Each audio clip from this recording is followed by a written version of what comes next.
আসসালামু আলাইকুম আমার প্রিয় বন্ধুরা আজকের এই ভিডিওতে আমরা এই বিষয়ের ওপর একেবারে ডিটেলসে কথা বলবো যে রাসূল সাল্লাল্লাহু আলাইহি সাল্লাম দুই বোনকে এক বিছানায় ঘুমাতে কেন বারণ করেছেন, আর সেই সাথে সাথে আপনাদেরকে ঘুমানোর সুন্নত এবং পদ্ধতিও জানাবো।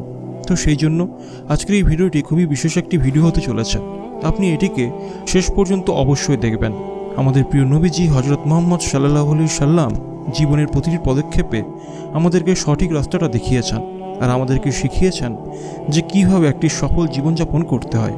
মানে জীবনের প্রতিটি পদক্ষেপে আমাদেরকে সঠিক এবং সহজ রাস্তা দেখিয়েছেন। এমনকি ঘুমানোর অবস্থাকেও উল্লেখ করেছেন, সেই ঘুম যেখানে এক ব্যক্তি নিজের জীবনের প্রায় 3 ভাগের 1 ভাগ অংশ ব্যয় করে দেয়। ইসলামে এই ঘুমানোর অনেক নিয়ম ও সুন্নাহর কথা বলা হয়েছে। তো যে ব্যক্তি এর উপর আমল করবে তার সুখ ও শান্তির ঘুম নসিব হবে, সেই সঙ্গে সমস্যা, অস্থিরতা এবং দুশ্চিন্তা থেকে মুক্তিও মিলবে। ঘুমানোর মধ্যে একটি নিয়ম হলো তাড়াতাড়ি ঘুমিয়ে যাওয়া এবং বিনা প্রয়োজনে জেগে থাকা থেকে বিরত থাকা। হযরত আবু বারজা রাদিয়াল্লাহু তাআলা আনহু থেকে বর্ণিত যে তিনি বলেন, রাসূল সাল্লাল্লাহু আলাইহি সাল্লাম ঈশার পূর্বে নিদ্রা যাওয়া এবং ঈশার পরে কথাবার্তা বলা অপছন্দ করতেন। সহিহ বুখারী। ঘুমানোর দ্বিতীয় নিয়মটি হলো যে একজন ব্যক্তি ডান পাশ করে ঘুমাবে, কেননা রাসূল সাল্লাল্লাহু আলাইহি সাল্লাম ডান পাশ করে ঘুমাতেন এবং তিনি তার নির্দেশও দিয়েছেন। হযরত বারা ইবনে আজিব রাদিয়াল্লাহু তাআলা আনহু বলেন, নবী করিম সাল্লাল্লাহু আলাইহি সাল্লাম ডান পাশ করে শুয়ে থাকতেন, আর হযরত বারা ইবনে আজিব রাদিয়াল্লাহু তাআলা আনহুকেও নবী করিম সাল্লাল্লাহু আলাইহি সাল্লাম ডান পাশ করে ঘুমানোর আদেশ দিয়েছেন, কেননা ডান পাশ করে শুয়ে থাকাই উত্তম।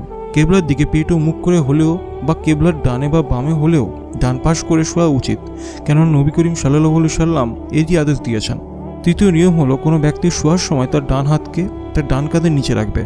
হযরত আবু হুরায়রা রাদিয়াল্লাহু তাআলা থেকে বর্ণিত, রাসূল সাল্লাল্লাহু আলাইহি সাল্লাম ইরশাদ করেছেন, যখনই তোমাদের মধ্যে থেকে কেউ নিজের বিছানায় এসে পড়ে তখন সে নিজের বিছানাকে ঝেড়ে নেবে। আর এর কারণ হলো সে জানে না যে তার অনুপস্থিতিতে কোনো জিনিস সেখানে প্রবেশ করেছে কিনা। শোয়ার পূর্বে হতে গোশ বা চর্বির গন্ধ থাকলে তা অবশ্যই ধুয়ে ফেলা উচিত। রাসূল সাল্লাল্লাহু আলাইহি সাল্লাম বলেছেন, যার হাতে গোশ বা চর্বির গন্ধ বা প্রভাব থেকে যায় এবং সে যদি হাত না ধুয়ে শুয়ে পড়ে, এরপর যদি সে কোনো বিপদে পড়ে তাহলে তার উচিত নিজেকে দোষারোপ করা। ঘুমানোর পূর্বে খাবারের থালা বাসনকেও ঢেকে রাখা উচিত। ঘুমানোর পূর্বে খাবারের থালা বাসনকে বিসমিল্লাহ বলে ঢাকো। যদি কোনো কিছু না খুঁজে পাও তবে কম করে একটি কাঠের টুকরো হলেও তার উপরে বিসমিল্লাহ বলে চাপিয়ে দাও, কারণ শয়তান বন্ধ দরজা এবং ঢেকে রাখা থালা বাসনকে কখনোই খুলে না।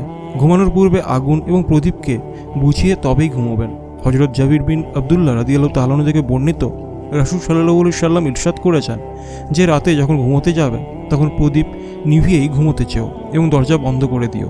হযরত আব্দুল্লাহ ইবনে আমর রাদিয়াল্লাহু তাআলা আনহু বলেছেন, রাসূল সাল্লাল্লাহু আলাইহি সাল্লাম ইরশাদ করেছেন, ঘুমানোর সময় নিজের ঘরের আগুন জ্বালিয়ে রেখো না। অন্য আরেক জায়গায় বর্ণিত আছে যে প্রদীপকে নিভিয়ে দাও, কারণ কখনো কখনো ইঁদুর প্রদীপের বাতিকে উস্কিয়ে গৃহস্থকে জ্বালিয়ে দেয়।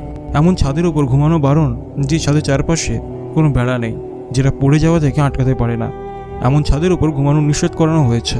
রাসূল সাল্লাল্লাহু আলাইহি সাল্লাম বলেছেন, যে ব্যক্তি এমন ছাদের উপর ঘুমাবে যার চারিদিকে বেড়া নেই, আর যদি সে ওপর থেকে পড়ে মারা যায় বা যদি কোনো ক্ষতি হয় তাহলে এর জন্য দায়ী সেই হবে। তো এগুলো ছিল ঘুমানোর নিয়ম, যেগুলিকে বলা জরুরি মনে করেছি। এখন আমরা আমাদের মেন টপিকের দিকে এগিয়ে যাব। মানে রাসূল সাল্লাল্লাহু আলাইহি সাল্লাম দুজন ভাই বোনকে এক বিছানায় ঘুমোতে কেন বারণ করেছেন।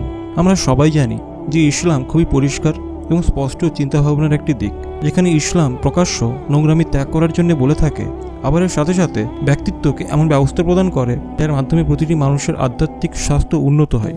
ইসলামে মা বাবার জন্য যেখানে ওনাদের নিজেদের গুনার কাছ থেকে বাঁচার জন্য হুকুম দিয়েছেন, সেখানে নিজের বাচ্চাদের জন্য হুকুম দিয়েছেন। হযরত আমর ইবনে সোয়াব রাদিয়াল্লাহু তাআলা আনহু বলেছেন, রাসূল সাল্লাল্লাহু আলাইহি সাল্লাম ইরশাদ করেছেন, আপনাদের সন্তানদের বয়স 7 বছর হলে তাকে নামাজ পড়ার নির্দেশ দিন এবং যখন 10 বছর বয়সে পরিণত হবে তখন তাকে নামাজ না পড়ার জন্য মারধর করুন এবং তাদের বিছানায় একে অপরের থেকে আলাদা করুন। সুনানে আবু দাউদ। এই হাদিস অনুযায়ী যখন সন্তানের বয়স 10 বছর হবে তখন থেকে আলাদা বিছানায় বা পৃথক করে শোয়ানোর ব্যবস্থা করা অত্যাবশ্যক। এই বয়সের পর কোনোভাবে একসাথে থাকা যাবে না। এর মানে হলো তাদের ঘুমানোর জন্য আলাদা আলাদা জায়গা তৈরি করুন, কারণ তারা যখন 10 বছর বয়সে পরিণত হবে তখন তার পালে ঘর কাছাকাছি হয়ে যায় এবং তাদের শারীরিক উত্তেজনা বেড়ে যায় এবং তাদের বিগড়ে যাওয়ার আশঙ্কাও বেড়ে যায়। তো এটাই এই কথার প্রমাণ যে বাচ্চারা যখন 10 বছরের কাছাকাছি পৌঁছায় তখন তাদের বিছানা আলাদা করে দেওয়া মা বাবাদের জন্য ওয়াজিব, এমনকি যদি সে ভাই হয় তবুও। প্রফেট মোহাম্মদ সাল্লাল্লাহু আলাইহি সাল্লাম আজ থেকে 1400 বছর আগে বাচ্চাদের আলাদা আলাদা ঘুমানোর যে নির্দেশ দিয়েছিলেন বর্তমানকালের মেডিকেল সায়েন্স মেনেই নেয়নি, বরং এর উপর জোরও দিয়েছে। এর সুবিধা সম্পর্কে বলেছে, এমনকি এর সম্পর্কে অসতর্ক হলে এর খারাপ পরিণতির বর্ণনা করেছেন। আমেরিকার একটি রিপোর্টে বলা হয়েছে যে এটি আবশ্যিক কথা, বাচ্চাদেরকে যেন এক বিছানায় না ঘুমাতে দেওয়া হয়, এমনকি এক রুমে না ঘুমানোই ভালো। কারণ যে সমস্ত বাচ্চারা একই বিছানায় ক্রমাগত একসাথে ঘুমোয় তাদের মানসিক ও শারীরিক মিলনের আকাঙ্ক্ষা তৈরি হয়, আর ধীরে ধীরে এই বাচ্চারা যৌন মেলামেশা শুরু করে। এমনকি বাবা মায়ের সাথেও বাচ্চাদেরকে একই রুমে ঘুমানোর বর্জন করা উচিত। আর এটি খুবই গুরুত্বপূর্ণ একটা জিনিস, কেননা বাচ্চাদেরকে দেখে মনে হয় তারা ঘুমিয়ে গিয়েছে, কিন্তু বাস্তবে তারা জেগে থাকে। 2 থেকে 3 বছর বাচ্চাদেরও সাধারণত এই একই রকম অবস্থা হয়। যেমন বাচ্চারা জেগে থাকা অবস্থায় নিজের বাবা মাকে যৌন মিলন করতে দেখে ভয় পেয়ে যায় এবং প্রায় তারা খারাপ অবস্থায় পড়ে যায়।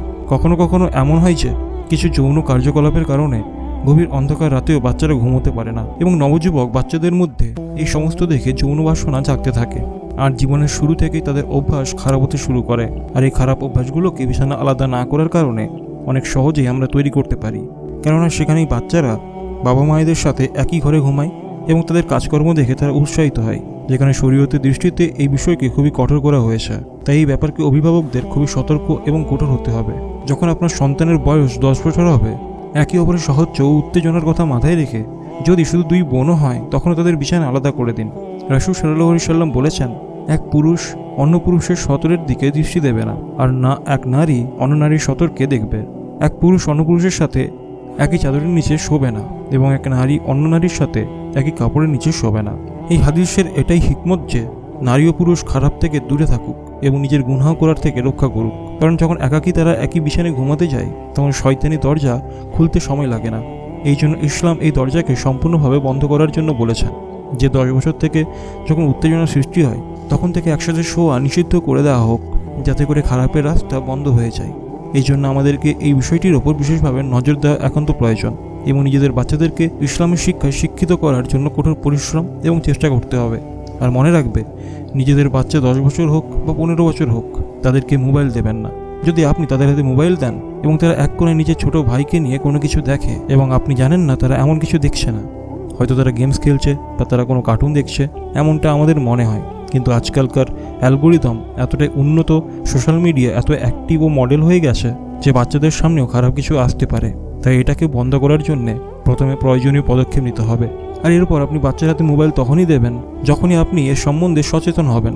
সেই সঙ্গে যখন আপনি বাচ্চার হাতে মোবাইল দেবেন তখন তার হিস্টোরি ও ডাটাগুলোকে ভালোভাবে চেক করবেন। তো বন্ধুরা, এই ছিল আজকের ভিডিওটি যদি ভালো লেগে থাকে তাহলে অবশ্যই একটি লাইক করবেন, আর চ্যানেলে যদি নতুন হয়ে থাকেন তাহলে অবশ্যই চ্যানেলটিকে সাবস্ক্রাইব করে বেল আইকন প্রেস করে দেবেন। তো চলুন বন্ধুরা, দেখা হবে পরের ভিডিওতে।